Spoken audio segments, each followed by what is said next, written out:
Olá, meu nome é Alexandre Tomás, eu sou aqui de Mogi das Cruzes, São Paulo, e eu queria conversar um pouquinho referente a um desabafo.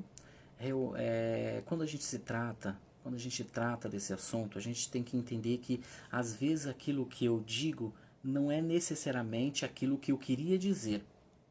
Então, quando o outro vem com um desabafo, quando o outro nos traz alguma situação em que ela precisa falar, não necessariamente aquilo que ela está falando ela quer fazer, não necessariamente aquilo que ela está falando ela vivenciou exatamente daquela forma.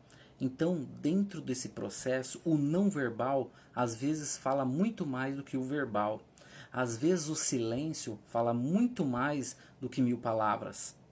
Então a gente precisa, quando a gente está conversando com alguém, analisar o todo.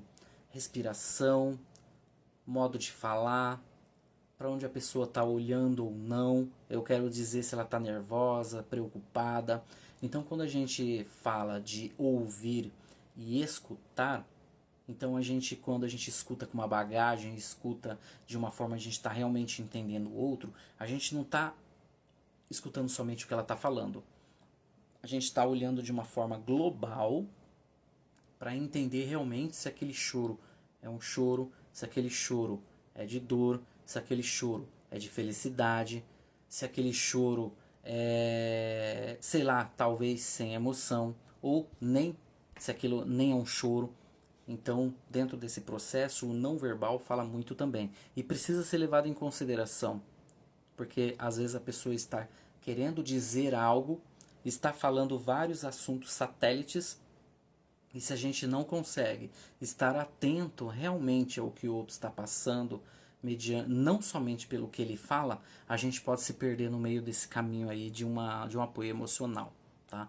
Então, dentro de outras conversas, eu não sei se ficou claro, mas aí a gente conversa mais sobre o assunto, porque é um assunto amplo e é muito difícil conversar em pouco tempo assim, em vários vídeos, porque talvez não fique amarrado. Talvez você veja um vídeo lá na frente, talvez você veja um vídeo aqui, e eu acredito que se não amarra, a gente pode ter alguma dúvida. Por isso, pode perguntar e qualquer coisa a gente vai entrando em sintonia. O importante aqui é talvez aprender como ajudar o outro nas suas necessidades e talvez também deixar o nosso querer de lado para que o do outro possa crescer, para que ele possa melhorar. Então, por isso que dentro dessa questão da não diretividade de Carl Rogers, existe também a escuta ativa, é escutar atentamente. Em outros vídeos a gente conversa um pouco mais a respeito, tá bom? Então, por enquanto é isso, muito obrigado, até logo.